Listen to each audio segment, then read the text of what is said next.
Imagine this. On a crisp autumn day, you find yourself walking through the woods.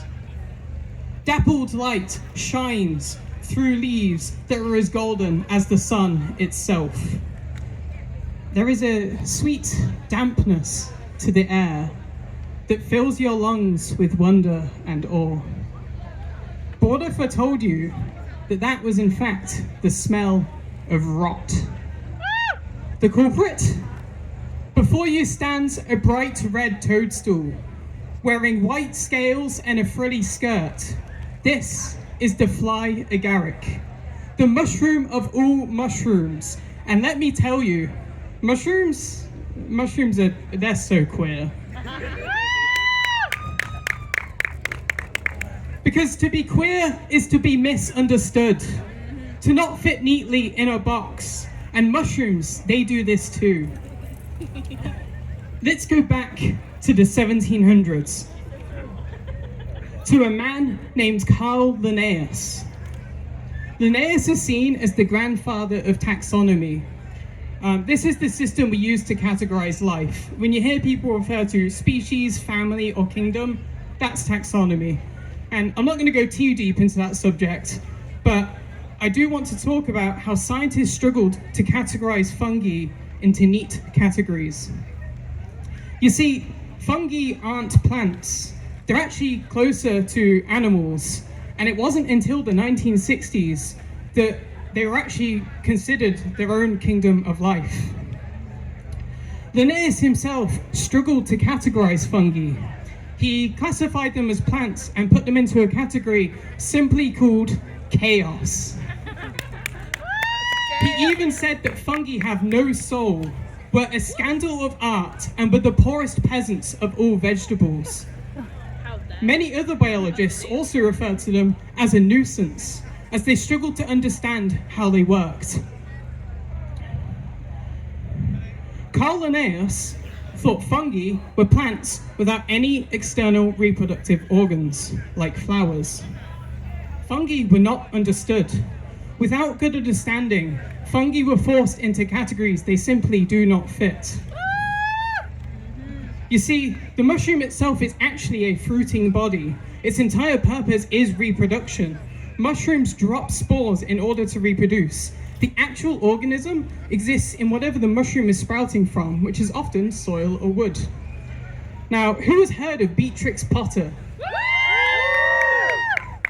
Beatrix Potter wasn't just a fantastic writer, she was also a naturalist.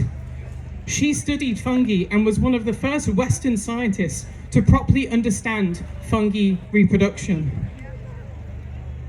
She documented hundreds of species and even wrote a paper on fungi reproduction.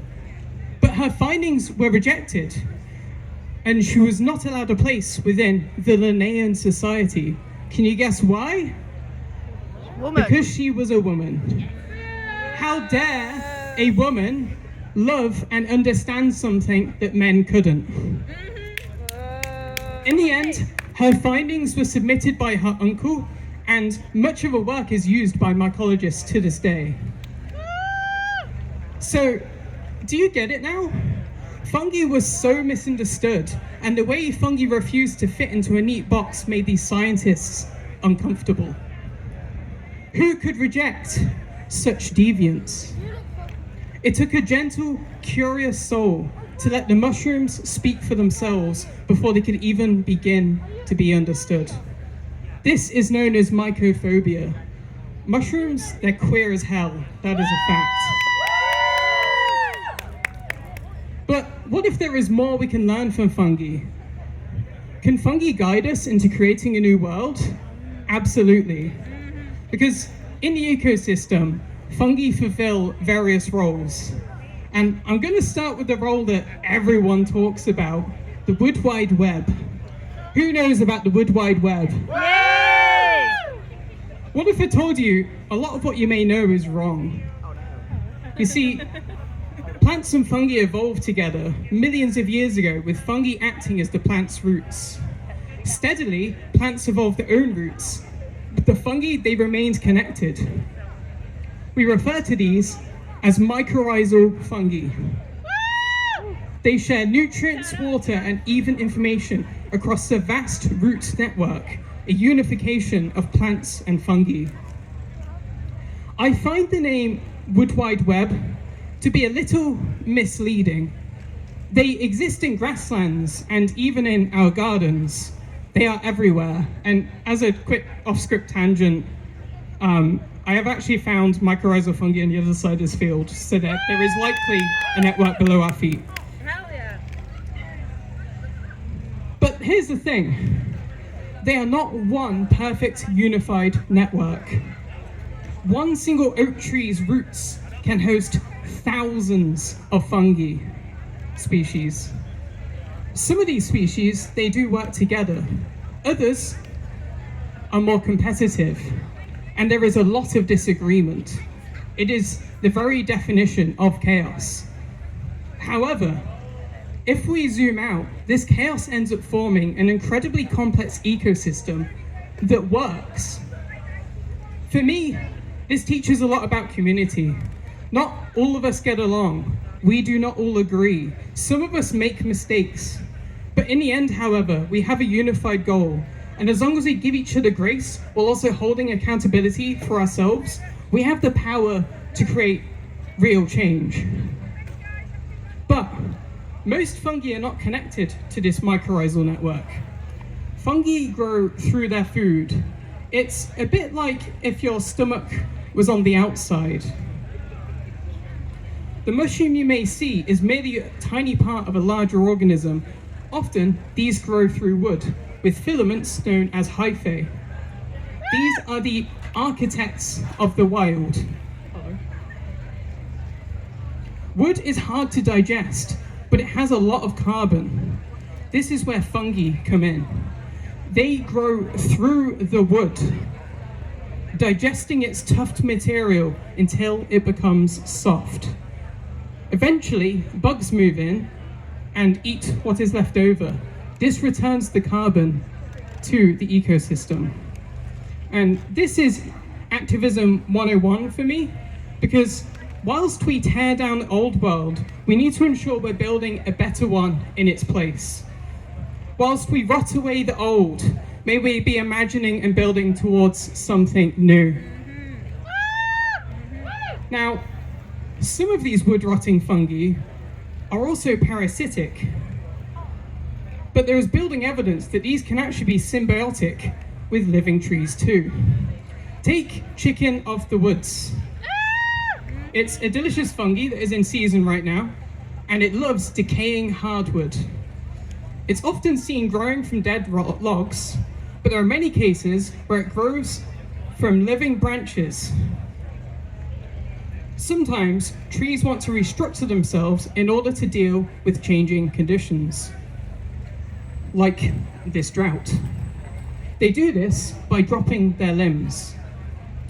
It is hypothesized that these trees may invite fungi in order to drop their branches off. I think much like the tree and the fungi, we need each other. Different people bring different perspectives. We need to be listening, learning, and working with people from different intersections. We cannot find liberation alone, and we are certainly not free if we leave other people behind. We need to be tackling racism, ableism, transphobia, and more in order to be free. May the mycelium of others rot away our own biases, so we may move forwards together.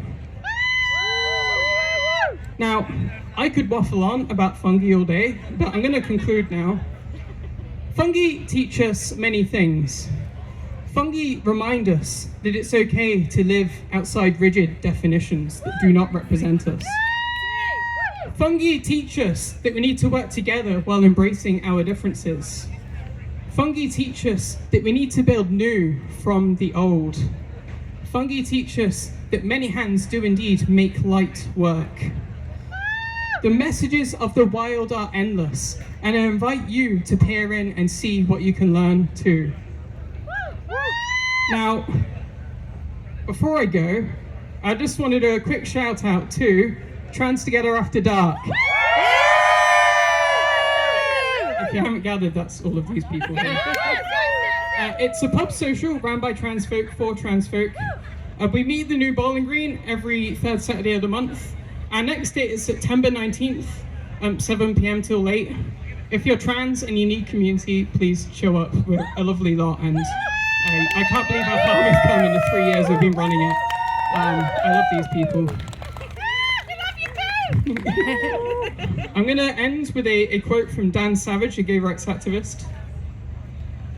During the darkest days of the AIDS crisis, we buried our friends in the morning. We protested in the afternoon, and we danced all night. It was the dance that kept us in the fight, because it was the dance we were fighting for. So, I'll be dancing down here later. Thank you.